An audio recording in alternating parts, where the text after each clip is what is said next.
Hello everyone. तो इस video में हम डिस्कस करेंगे इकोनॉमी का GS3 पेपर। GS3 में सिर्फ इकोनॉमी देखेंगे, एग्रीकल्चर और बाकी हम अदर वीडियोस में देखेंगे। Agriculture we treated as a separate subject, not in economy. तो इसको देखते हैं कि किस तरीके से हमें आंसर करना था। अब ये वाला क्वेश्चन आया कि ह्यूमन डेवलपमेंट इंडेक्स है, हाँ सबको पता है, लेकिन इनइक्वलिटी एडजस्टेड ज़्यादातर लोगों ने नहीं सुना, कुछ ने सुना भी होगा। Why is ISDI considered a better indicator of inclusive growth. अब ये कौन सी थीम से क्वेश्चन है? ये थीम से क्वेश्चन है इंक्लूसिव ग्रोथ का। अब इंक्लूसिव ग्रोथ के क्वेश्चन में हमें कोई भी क्वेश्चन आया, किसी भी तरह का क्वेश्चन आया, अगर आपने क्लास अटेंड करी होती तो आपको आइडिया लगता कि कोई भी क्वेश्चन आया तो क्या प्रॉब्लम्स हैं इंक्लूसिव ग्रोथ की। ठीक है, पहला तो ये। दूसरा, जो प्रेजेंट इंडिकेटर्स हैं, जैसे GDP हो गई हमारी इंडिकेटर, ठीक है, या फिर हमारा कोई और इंडिकेटर हो गया जैसे SDI हो गया, तो इनमें क्या कमी है? जब हमने मल्टी डायमेंशनल पॉवर्टी इंडेक्स पढ़ा था तो उसमें इनइक्वलिटी हमारी एडजस्ट होती है, तो उसमें क्या कमी है? और हमने अदर इंडिकेटर्स भी पढ़े थे, जैसे ग्रॉस नेशनल हैप्पीनेस हो गया, ठीक है, या फिर होगा हमारा गिनी कोफिशिएंट हो गया। तो ये सब चीज़ें अगर इंक्लूड कर दें तो वो टोटल मिला के हमारा ISDI हो जाता है। बस इतना सा कंसेप्ट जो है आपको इसमें लगाना था, अगर आपको एग्जैक्टली भी नहीं पता कि Gini coefficient plus SDI equal to inequality adjusted human development index.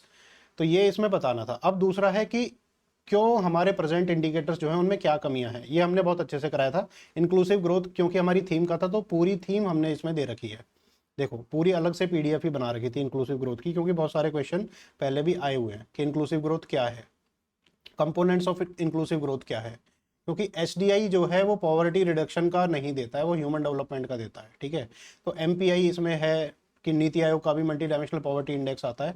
तो बेसिकली इसी तरह का आपको आंसर लिखना था कि वुमेन एम्पावरमेंट को SDI मेजर नहीं करता है, गुड गवर्नेंस को SDI मेजर नहीं करता है, एजुकेशन स्किल डेवलपमेंट को SDI मेजर नहीं करता है।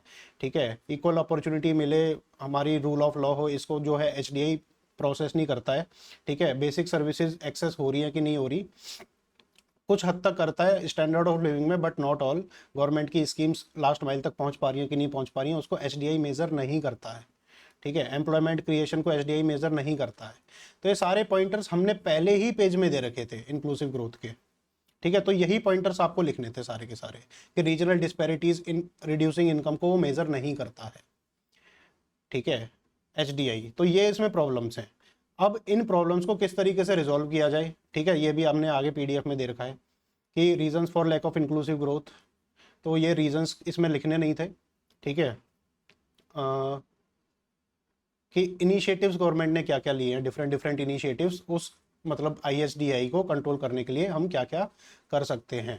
तो ये सारे इनिशिएटिव्स हमने यहाँ पर बताए हुए हैं, क्या क्या कंपोनेंट्स हैं वो भी सारे बताए हुए हैं। तो ये क्वेश्चन जो है ये इन डिटेल आपको हमारे पहले पेज पे ही दिया हुआ था, इसको बहुत अच्छे से बेटर आंसर कर सकते थे। अब बात ये आती है कि बेटर इंडिकेटर जो है ISDI क्यों होगा, तो उसका रीज़न आपको मिलेगा कि ये सारी चीज़ें हमारी ह्यूमन डेवलपमेंट इंडेक्स में नहीं थी, इसलिए ये बेटर इंडिकेटर होगा। उसके अलावा भी हम लिखेंगे कि ISDI itself is not enough, तो उसमें भी हम बाकी के इंडिकेटर्स जो हैं, जैसे कि गिनी कोफिशिएंट हो गया, MPI हो गया, सस्टेनेबल डेवलपमेंट इंडेक्स हो गया जो नीति आयोग निकालता है, फिर ग्रॉस नेशनल हैप्पीनेस हो गया, एनवायरमेंट परफॉर्मेंस इंडेक्स, ये हमने दे रखा था क्लियरली कि इतने तरह के इंडेक्स हैं जो आपको कोट करने हैं वहां पर जाके। तो ये आंसर हमारा आराम से हो सकता था। ठीक है, प्रैक्टिस क्वेश्चन भी हमने इसमें दे रखा था इनइक्वालिटी के लिए, लेकिन हमने ये इसमें दे रखा था कि GDP एज ए इंडिकेटर दे रखा था, ISDI नहीं दे रखा था। ISDI नहीं दे रखा था, लेकिन आंसर सेम है, आंसर सेम है। आप ये देखो कि to what extent GDP is a reliable indicator of economic wellbeing, क्योंकि इंडिकेटर के क्वेश्चन पहले भी UPSC पूछ चुका है, तो हमने प्रैक्टिस क्वेश्चन में इंडिकेटर का क्वेश्चन डाला था कि एनवायरमेंटल डिग्रेडेशन हो रहा है, इनफॉर्मल लेबर हो रही है, अनपेड केयर वर्क है, इसको कौन मेजर करेगा। तो यही पॉइंटर्स आपको लिखने थे कि लिमिटेशंस ऑफ GDP, तो यहाँ पे लिमिटेशंस ऑफ SDI लिखते, बस अंतर यही करना था, बाकी सब सेम है कि इनफॉर्मल लेबर कंट्रीब्यूशन को एक्सक्लूड करता है, एनवायरमेंटल डिग्रेडेशन को एक्सक्लूड करता है, अनपेड केयर वर्क को एक्सक्लूड करता है, GDP डजंट रिफ्लेक्ट इंडियन मतलब income inequality, then fails to capture quality of life, short term focus है इसका। ठीक है, तो ये सब चीज़ें। अब जो फैक्ट है इसका कि ISDI कितना है हमारा, वो मोस्टली लोगों को मालूम नहीं होगा कि हमारा SDI तो 0.64 के आसपास है, लेकिन ISDI हमारा 0.46 के आसपास है, मतलब 27% कम है। दैट मीन्स वो इनइक्वालिटी हमारे देश में बहुत ज़्यादा है। तो ये सारे रीजंस हैं कि ये इंडिकेटर क्यों उतना अच्छा नहीं है। ऑल्टरनेटिव इंडिकेटर हमने सारे दे रखे हैं यहाँ पर। तो इस पे प्रैक्टिस क्वेश्चन भी हमने किया है, तो मतलब सेम टू सेम आपको आंसर लिखना था और कुछ अंतर नहीं करना था इसमें। बस ये ISDI को थोड़ा सा इतना दिमाग लगाना था कि ये इंक्लूसिव ग्रोथ का पार्ट है, दैट्स इट। फिर आता है हमारा second question, what are the challenges before the Indian economy when the world is moving away from free trade and multilateralism to protectionism and bilateralism, how can these challenges be met. अब आपको ये लगेगा कि ये IR plus economy का question है IR plus economy का question है कि how the world scenario is changing and how it is impacting the Indian economy. यही तो पूछ रहा है कि क्या इंडियन इकोनॉमी के पास चैलेंजेस हैं और उन चैलेंजेस को इंडियन इकोनॉमी कैसे दूर करेगी। सेम टू सेम हमने दे रखा है यहाँ पर कि global trends affecting Indian macro economy, ये हमारे नोट्स में क्लियर हेडिंग थी। इंट्रोडक्शन कि India's macro economic stability is increasing influence by global trend. क्या क्या ग्लोबल ट्रेंड है कि प्रोटेक्शनिज्म ग्लोबल ट्रेंड है, उसके एग्जांपल दे रखे हैं, इम्पैक्ट ऑन इंडिया दे रखा है। फिर करेंसी मैनिपुलेशन एक ग्लोबल ट्रेंड है, इम्पैक्ट ऑन इंडिया दे रखा है। डी डॉलराइजेशन एक ग्लोबल ट्रेंड है, इम्पैक्ट ऑन इंडिया दे रखा है। तो impact on India macro economy जो ये सेम चीज बोल रहा है कि उसका क्या चैलेंजेस है इंडियन इकोनॉमी पे, वो सारे चैलेंजेस हमने यहाँ पर दे रखे हैं कि ट्रेड में ये चैलेंजेस हैं कि ग्लोबल प्रोटेक्शनिज्म है जिससे सप्लाई चेन इफेक्ट होती है। Sectors like textile, auto parts, IT hardware, these sectors are being, India का एक्सपोर्ट इतना है तो उस एक्सपोर्ट पे नेगेटिव इंपैक्ट उसका पड़ेगा, ट्रेड डेफिसिट हमारा बढ़ेगा, ठीक है। फिर कैपिटल फ्लोज पे उसका इंपैक्ट है कि फॉरेन पोर्टफोलियो इन्वेस्टमेंट हमारी आउटफ्लो हो गई 2022 में जिसकी वजह से, ठीक है। इंडियन कैपिटल अकाउंट जो है वो हमारा इनफ्लो उसके कम हो गए, ठीक है। विद फैक्ट्स एंड एग्जांपल दे रखा है। इन्फ्लेशन एंड कमोडिटी प्राइसेस पे नेगेटिव इंपैक्ट पड़ा है, ठीक है। हमारे देश में कमोडिटी प्राइसेस जो हैं वो फॉल हो गए क्योंकि एक्सपोर्ट उन कमोडिटीज़ का कम हो गया जिसकी वजह से एक्सपोर्टर्स को लॉस हुआ और जो है हमारे ऑल्दो कंज्यूमर को फ़ायदा हुआ लेकिन GDP ग्रोथ हमारी रुक गई उससे, ठीक है। तो इंडिया ने क्या इसके लिए पॉलिसी इनिशिएटिव लेने चाहिए या लिए हैं वो सारे हमने यहाँ पर एक एक करके आपको दे रखा है। तो ये पूरा का पूरा ये जो क्वेश्चन आया एग्जैक्टली फ्रॉम आवर नोट्स आया, एग्जैक्टली कोई इसमें डिफरेंस नहीं है, सेम टू सेम आपको लिखना है और कोई अंतर नहीं करना। इस पर हमने प्रैक्टिस क्वेश्चन भी दे रखा है, आप ये देखो कि एमिड rising unilateral trade practices, the proliferation of preferential trade agreements, the World Trade Organization facing a crisis of relevance। Majorly कि यूनिलेटरलिज्म का जमाना हो गया है, बाइलेटरलिज्म का जमाना हो गया, जिसकी वजह से क्या हो गया कि हमारा जो मल्टीलेटरलिज्म वाले जो ट्रेड है, जो वर्ल्ड ट्रेड ऑर्गेनाइजेशन है, वो काम नहीं कर रहा है ढंग से, ठीक है। तो चैलेंजेस क्या हैं कि rise in unilateral trade practices. तो अगर आपने ये आंसर किया होता तो इस आंसर करने में और ज़्यादा आपको बेनिफिट होता। एग्जैक्टली हमने नहीं पूछा, एग्जैक्टली हमने नोट्स में दिया है, लेकिन हमने प्रैक्टिस क्वेश्चन उसके आसपास के कराए हैं, ठीक है। कि भाई प्रेफरेंशियल ट्रेड एग्रीमेंट हो रहे हैं जिसकी वजह से ग्लोबल ट्रेड हमारा कंट्री टू कंट्री हो रहा है, ना कि ऑल ओवर ग्लोब प्रॉपरली हो रहा है, ठीक है। ट्रेड के रूल्स जो है वो फॉलो नहीं किए जा रहे। डिस्प्यूट रेजोल्यूशन मैकेनिज्म हमारा खत्म हो गया WTO का, ठीक है। मल्टीलेटरल नेगोशिएशन में स्टैग्नेशन है। दोहा डेवलपमेंट राउंड है वो 2001 में लॉन्च हुआ है लेकिन अभी तक वो सक्सेसफुली कंसेंसस पे नहीं आ पाया है, मतलब एक राजीनामा नहीं हुआ है, ठीक है। तो चैलेंजेस हैं, इमर्जिंग ट्रेड इश्यूज हैं, digital trade, e-commerce, environmental sustainability.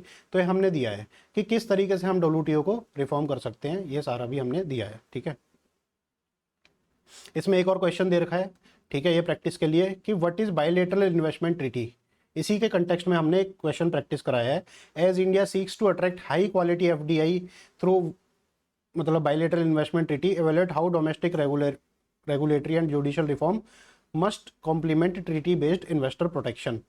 तो ये हमने क्वेश्चन इसमें दे रखा है कि बायलैटरल इन्वेस्टमेंट ट्रीटी क्या है। तो हमने हिट किया है पॉइंट को प्रैक्टिस क्वेश्चंस में, लेकिन हम डायरेक्टली इस क्वेश्चन को नहीं पूछा, हालांकि ये डायरेक्टली हमारे नोट्स में क्लियरली दिया हुआ था, ठीक है। ये फार्मर से आगे एग्रीकल्चर का क्वेश्चन है और ये भी सारे क्वेश्चंस मतलब इकोनॉमी में हमारा हिट रेट 100% है, हिट रेट 100% है। या तो प्रैक्टिस क्वेश्चन में मिलेगा या फिर नोट्स में मिलेगा, ठीक है। मैं दिखाता हूँ आपको कि ये है fiscal health index can be used as tool for assessing the fiscal performance of states in India.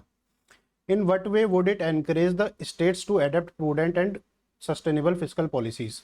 अब ये जो है फिस्कल कंसोलिडेशन वाला क्वेश्चन है कि जिसमें हम देखते हैं कि हमारा एक्सपेंडिचर मैनेजमेंट किस तरीके का हो रहा है, ठीक है। फिस्कल हेल्थ में दो चीज़ होती हैं, पैसा कहाँ से आ रहा है, पैसा कहाँ जा रहा है। अब इन दोनों के रिफॉर्म हमने अपने लेक्चर्स में कराए थे अच्छे से, ठीक है। अब ये सिर्फ स्टेट्स की बात कर रहा है। अब जब स्टेट्स की बात कर रहा है तो इसमें दो चीज़ बस ऐड करनी है कि फाइनेंस कमीशन ऐड करना है, GST ऐड करना है। कि GST का कंपेंसेशन का इशू था, फाइनेंस कमीशन का डिवोल्यूशन का इशू था, ठीक है, कि भाई तमिलनाडु वाला इशू जो है, तो वो इशू हमें ऐड करने हैं और इसके अलावा कुछ नहीं है। बाकी जो भी सेंटर की कमियां हैं फिजिकल हेल्थ की प्रॉब्लम्स की, वो सारी स्टेट्स की सेम है। जैसे कि अगर ले लो तो सब्सिडी रैशनलाइजेशन नहीं है, ठीक है, सब्सिडीज हम बहुत दे रहे हैं, ठीक है, इंफ्रास्ट्रक्चर स्पेंडिंग, कैपिटल स्पेंडिंग हमारी कम है, वो स्टेट्स में भी है, सेंटर में भी है, ठीक है। फिर इसमें क्या है, वो होता है फिजिकल डेफिसिट, ठीक है, सेंटर में है तो स्टेट का भी स्टेट डेफिसिट होता है, वो एक इशू है। स्टेट डेवलपमेंटल लोन्स जो हैं वो बहुत ज़्यादा हैं आरबीआई के ऊपर, तो मतलब जितना भी हमारा कोटा है मतलब डेप्ट का, उसमें स्टेट्स का डेप्ट बढ़ता जा रहा है। आप एग्जांपल दे सकते हैं पंजाब जैसी स्टेट का, ठीक है, आप एग्जांपल दे सकते हैं वेस्ट बंगाल जैसी स्टेट का, जहाँ पे क्या हो रहा है कि बहुत ज़्यादा फिजिकल स्पेंडिंग हो रही है। मध्य प्रदेश भी अब उसी में आ रहा है कि इतनी फिजिकल स्पेंडिंग की वजह से कैपिटल इन्वेस्टमेंट के लिए पैसा बचा ही नहीं है।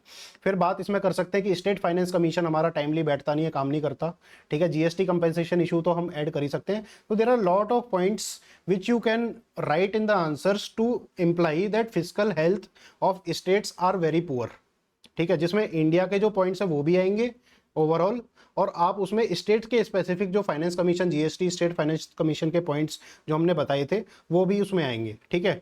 और हमें क्या करना चाहिए, क्या करना चाहिए कि हमने बताया था पब्लिक एक्सपेंडिचर मैनेजमेंट में कि physical responsibility and management act, ठीक है। तो ये हमारा जो एक्ट था, इसमें हमें प्रॉपर लिखना है कि फिजिकल रेस्पॉन्सिबिलिटी हमें करनी है, रेवेन्यू डेफिसिट हमें इतना करना है, फिजिकल डेफिसिट हमें लिमिट करना है, ठीक है, रैशनलाइजेशन इन सब्सिडी करनी है, ठीक है, और लीकेज को हटाना है जिसकी वजह से, और टेक्नोलॉजी इंटीग्रेशन करना है जैसे डायरेक्ट बेनिफिट ट्रांसफर। तो ये सारे पॉइंट्स हम उसमें डालेंगे।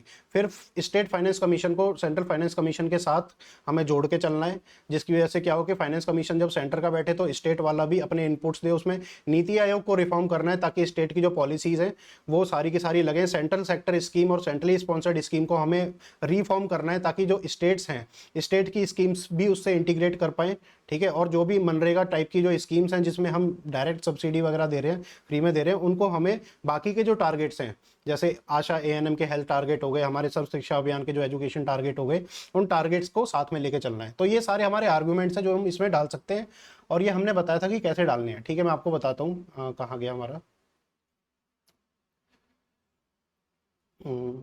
बाइलेटरल हो गया, हाँ ये रहा।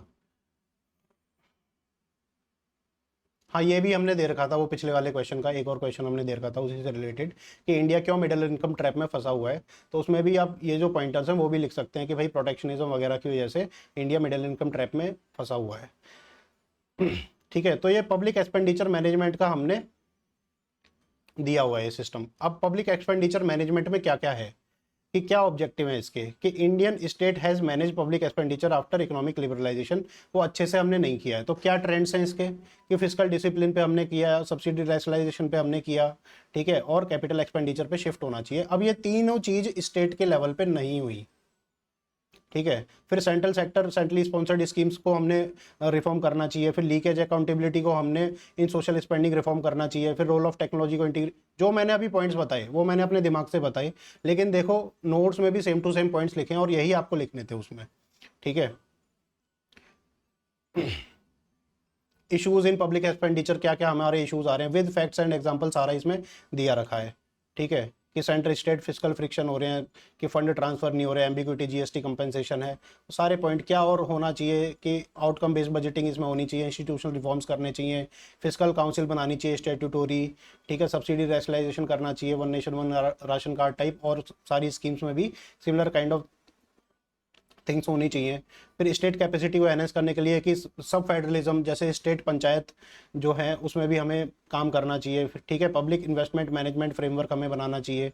तो ये सारे पॉइंटर्स हमने इसमें दिए थे, ठीक है, ये नोट्स की बात है, ठीक है। और भी हमने दिया कि फिजिकल कंसोलिडेशन के लिए और क्या क्या कर सकते हैं, कि फिजिकल कंसोलिडेशन के लिए जैसे इस को यूज़ कर सकते हैं, जैम ट्रिनिटी को, ठीक है, सब्सिडी बर्डन को रिड्यूस करने के लिए फ्यूल प्राइस को डीरेगुलेट कर सकते हैं, एलपीजी सब्सिडी रिमूव कर सकते हैं, ठीक है, लॉस मेकिंग पीएसयूज को हम शट कर सकते हैं, डिसइन्वेस्टमेंट कर सकते हैं, ठीक है। स्टेट की भी पीएसयूज है, जैसे डिस्कॉम्स है, discoms are in loss, right, तो स्टेट की पीएसयू हो गई डिस्कॉम्स, तो उसको हम क्या है कि प्राइवेटाइज कर सकते हैं या फिर उसमें मार्केट डिसिप्लिन ला सकते हैं, ठीक है। फिर जैसे आईडीबीआई को करा, एयर इंडिया को करा, तो ये सारे ऑस्टेरिटी मेजर्स ले सकते हैं। जैसे वेस्ट बंगाल गवर्नमेंट ने फ्लावर बुके बंद कर दिया था, फॉरेन ट्रिप्स फॉर ऑफिशियल बंद कर दिया था, ठीक है, और एक्सेसिव यूज ऑफ एसी को बंद कर दिया था वेस्ट बंगाल गवर्नमेंट ने। तो with examples at state level आपको दिया हुआ है यहाँ पे, इस आंसर को आप बहुत आसानी से क्लियर कर सकते थे। जैसे पार्लियामेंट में सब्सिडी रिमूव कर दी थी कैंटीन की, ठीक है, 8 करोड़ बचे थे उससे। फिजिकल स्टिमुलस हम दे सकते हैं, ठीक है। तो ऐसे बहुत सारे पॉइंटर्स थे और उसके टारगेट्स भी थे कि एफआरबीएम जो एक्ट है हमारा, उसके टारगेट्स क्या क्या हैं, ठीक है। तो वो आप टारगेट्स भी लिख सकते थे, इस टारगेट के अंदर हमें जो है अपना फिजिकल डेफिसिट लेके आना है, फिजिकल फेडरलिज्म हमें करना है, स्टेट्स को हेल्प करना है, मोर टैक्स डिवोल्यूशन करना है, उनकी कैपेसिटी बिल्ड करनी है, उनकी बोरोइंग लिमिट हम बढ़ा सकते हैं कुछ टाइम के लिए, ठीक है। Schemes like ease of doing business, power sector reforms हमें करने चाहिए ताकि स्टेट की फिजिकल हेल्थ हमारी इंप्रूव हो। तो इतने सारे पॉइंट्स दे रखे हैं आपको। अब बताओ इसमें क्या है, कितना है, 3 पेज लिखने हैं, मैंने आपको 10 पेज का मटेरियल दे रखा है और सेम टू सेम पूछा है उसने, जो हमने नोट्स में बताया, जो हमने क्वेश्चन में आपको पढ़ाया वही दे रखा है, ठीक है। इसमें क्वेश्चन भी पूछ रखा है, ये देखो question, in the context of Indian economy critically examine the impact of rising fiscal deficit on GDP growth, inflation, interest rate, crowding out effect, external sector vulnerability. Same to same question दे रखा है कि नहीं दे रखा है, कि fiscal deficit है, फिजिकल हेल्थ हमारी इंप्रूव नहीं हो रही है, तो उसके क्या रीजन है, ठीक है, किस तरीके से वो नेगेटिव इंपैक्ट कर रहा है और क्या होना चाहिए, है ना। कि इम्प्लीकेशन जीडीपी ग्रोथ ओवरऑल मतलब हमारी बेकार हो जाती है अगर हम एक्सपेंडिचर मैनेज नहीं कर रहे, इन्फ्लेशनरी प्रेशर आ जाता है, effect of interest rate, crowding of effect, ये सारी चीज़ें जो सेम नोट्स में दे रखी थी उस पर हमने प्रैक्टिस क्वेश्चन भी दे रखा है। बस आपको स्टेट के 3-4 पॉइंट ऐड करने थे, वो 3-4 पॉइंट भी हमने बता रखे अपने नोट्स में, राइट। तो प्रैक्टिस भी कराइए, सेम क्वेश्चन की आपको प्रैक्टिस कराइए। और क्या लोगे फिर, discuss the rational of production linked incentive scheme. अब रैशनल है, अब पीएलआई का सबने तो बता दिया कि भाई पीएलआई ये है, पीएलआई वो है, ठीक है, पीएलआई के बारे में सब जानते हैं, लेकिन पीएलआई कितनी परफॉर्म करी ये कौन बता रहा है नोट्स में।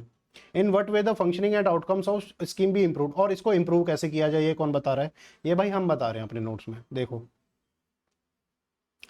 पीएलआई स्कीम पूरा दे रखा है, पीएलआई स्कीम के बारे में, कब लॉन्च हुई, कितना बजट था, ऑब्जेक्टिव क्या क्या थे इसके, कि डोमेस्टिक मैन्युफैक्चरिंग और एक्सपोर्ट्स को बूस्ट करना है, ठीक है, 4 से 6% सब्सिडी थी, यहाँ तक कि ये भी दे रखा है, ये सब नहीं लिखना, बस आपको ये लिखना है कि मेजर इंडस्ट्री जैसे heavy industry, civil aviation, pharmaceutical, telecom, food processing, इन सब में दे रखा है। इम्पैक्ट क्या हुआ है इसका, mobile manufacturing sector 10 lakh crore GDP को अब कंट्रीब्यूट कर रहा है, ठीक है, 90% of smartphones are being exported, ठीक है, 60% of mobile made in India to be exported. फिर creates 2 lakh direct job, 6 lakh indirect jobs, ये सब उसने किया है पीएलआई स्कीम ने, ठीक है।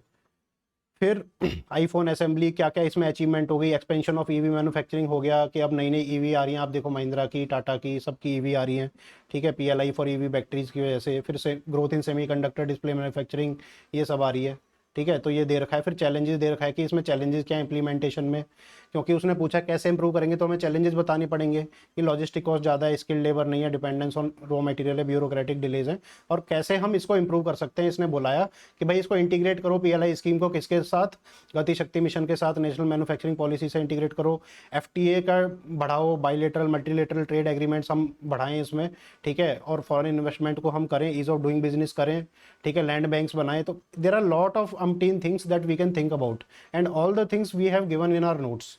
आप ये देखो कि government policies to boost manufacturing and MSME, जिसमें one of the thing is PLI. अब इसको कैसे इंप्रूव कर सकते हैं कि मेक इन इंडिया इनिशिएटिव, जितने भी ये सारे इनिशिएटिव है, उद्यम रजिस्ट्रेशन हो गया, विश्वकर्मा योजना हो गया, रैंप स्कीम हो गया, ठीक है, ईसीएलजीएस हो गया एमएसएमई के लिए, क्लस्टर डेवलपमेंट प्रोग्राम हो गया, स्टार्टअप इंडिया हो गया, इन सबको अम्ब्रेला स्कीम वन प्लेटफॉर्म पे लेके आओ, ठीक है, और एक साथ काम करो। ये डिफरेंट डिफरेंट स्टैगर्ड जो स्कीम चल रही है वो मत करो, ये सारी स्कीम्स को वन अम्ब्रेला करके एक साथ हमें सिंगल विंडो सिस्टम के अंदर काम करना चाहिए। चैलेंजेस क्या है कि भाई लो मैन्युफैक्चरिंग है, एक्सेस टू अफोर्डेबल क्रेडिट है, डिलेड पेमेंट्स हैं, स्किल मिसमैच हो रहा है। तो ये सब सेम हमारे जो प्रॉब्लम्स हैं, चैलेंजेस हैं, जो पीएलआई के हैं, सेम चैलेंजेस हमारे मैन्युफैक्चरिंग के हैं, क्योंकि पीएलआई ही मैन्युफैक्चरिंग के लिए थी। तो ये क्वेश्चन आपको मैन्युफैक्चरिंग से पूछा था, लेकिन इसका डायरेक्ट आंसर पीएलआई से हो रहा है, ठीक है। नोट्स में तो हमने क्लियरली पूरा दे ही रखा है पीएलआई के बारे में, और उसके challenges, way forward in short दे रखा है, आप डायरेक्टली इसमें आंसर लिख सकते थे, राइट। इस पे क्वेश्चन भी पूछा है कि पीएलआई पे डायरेक्टली क्वेश्चन नहीं पूछा, लेकिन मेक इन इंडिया पे पूछा है कि मेक इन इंडिया कितना सक्सेसफुल रहा। और जो चैलेंजेस मेक इन इंडिया में है वही चैलेंजेस पीएलआई में है, कोई डिफरेंट चैलेंजेस नहीं है। Make in India has transformed into India into A resilient manufacturing destination but missed its original targets. Target miss कर दिए मेक इन इंडिया ने, तो वही टारगेट जो मेक इन इंडिया ने मिस करे हैं वही टारगेट पीएलआई ने मिस करे हैं, राइट। और अचीवमेंट जो मेक इन इंडिया की है वही लगभग अचीवमेंट हमारी पीएलआई की है। इस पे क्वेश्चन पूछा, अगर आप इस क्वेश्चन को लिखते तो इस क्वेश्चन को भी आराम से लिख पाते, सेम टू सेम ही आंसर है इसका, ठीक है। कि ease of doing business improve हुआ है पीएलआई से, यस। एफडीआई इनफ्लो बढ़े हैं पीएलआई से, यस। सेक्टोरल ग्रोथ हुई है मोबाइल मैन्युफैक्चरिंग की पीएलआई से, यस। इंफ्रास्ट्रक्चर पुश बढ़ा है पीएलआई से, यस। डिफेंस मैन्युफैक्चरिंग इंडिजिनाइजेशन हुआ है पीएलआई से, यस, क्योंकि जो हमारी नेशनल कंपनीज हैं उनको भी इंसेंटिव मिल रहा है। फिर जॉब क्रिएशन हुई है पीएलआई से, यस। पॉलिसी इनिशिएटिव हुए हैं मेक इन इंडिया में, डिफरेंट आत्मनिर्भर भारत स्टार्टअप, ये सब पीएलआई से हुआ है, यस। इनको बूस्ट मिला है, यस। और पोस्ट कोविड हमारी ग्लोबल सप्लाई चेन जो शिफ्ट हुई है उससे पीएलआई से भारत में कुछ ग्लोबल सप्लाई चेन का पार्ट बना है, यस। तो देखो सेम टू सेम आंसर है कि नहीं। Short coming of missed target, क्या शॉर्ट कमिंग्स है कि जीडीपी मैन्युफैक्चरिंग टारगेट हमारा अभी भी कम है, अभी भी 16-17% है, 25% हमें लेके जाना था। तो क्या ये पीएलआई का ड्रॉबैक नहीं है? यस। लिमिटेड एम्प्लॉयमेंट जनरेशन अभी भी है, यस। पीएलएफएस हमारा अभी भी रिड्यूस्ड है, ठीक है। अनएम्प्लॉयमेंट रेट अभी भी हमारा 7-8% है, 6-7% है, यस, ठीक है। MSME exclusion, high and incentives जो है वो बड़ी बड़ी कंपनियों को मिल रहे हैं, छोटी कंपनियों को नहीं मिल रहा है, यस। स्लो प्रोग्रेस है इंडस्ट्रियल इंफ्रास्ट्रक्चर में, यस, ठीक है। फिर इंपोर्ट डिपेंडेंस अभी भी है क्या? यस, गिवन है, सारा आंसर गिवन है, यही तो लिखना है आपको। डेटा मॉनिटरिंग गैप्स हैं, ग्लोबल फैक्टर ट्रेड इश्यूज हैं, जब ये अपना पेंडेमिक आ गया, फिर अपना रशिया यूक्रेन वॉर हो गई, प्रोटेक्शनिज्म, ठीक है, और मल्टीलेटरलिज्म, डब्ल्यूटीओ का फेलियर हो गया, तो ये सब क्या बर्डन नहीं है पीएलआई पे, जिसकी वजह से इंडिया ग्रो नहीं हो पा रहा है? यस। क्या करेंगे? एक्सीलरेट इम्प्लीमेंटेशन करो, ठीक है, स्किल डीपन करो, आर&डी प्रमोट करो, स्टेट स्पेसिफिक मैन्युफैक्चरिंग स्ट्रेटेजी लाओ, लैंड बैंक बनाओ, डिजिटल मैन्युफैक्चरिंग पॉलिसी को इंटीग्रेट करो, बूस्ट ग्रीन मैन्युफैक्चरिंग, एनवायरनमेंट पे भी ध्यान दो, एफडीए बढ़ाओ, सब पॉइंट्स हैं। सेम टू सेम आंसर आपको लिखना था और कोई अंतर नहीं है। अब 4 क्वेश्चन इकोनॉमी से आए हैं 11, 12 एंड 1, 2, मतलब सिर्फ इकोनॉमी से, एग्रीकल्चर की बात नहीं करते। ये सारों के चारों क्वेश्चन 100% हमने दे रखे हैं अपने नोट्स में, और प्रैक्टिस भी करा रखी है 3 क्वेश्चन की, एग्जैक्ट प्रैक्टिस करा रखी है 3 क्वेश्चन की। अब आप बताओ, अगर आपने मेंटरशिप ली होती तो ये सारा का सारा कर पाते कि नहीं कर पाते आराम से। और यही डिस्कशन ज्वाइन करने के लिए आप मेरा वेबिनार ज्वाइन कर सकते हैं 2 तारीख को। और मैं चाहूँगा कि आप अगर अच्छे से तैयारी कर सकते हैं, टारगेटेड कि क्या आने वाला है वो प्रेडिक्ट करके तैयारी करना चाहते हैं, तो हमारे प्रोग्राम में ज्वाइन करें। Thank you all.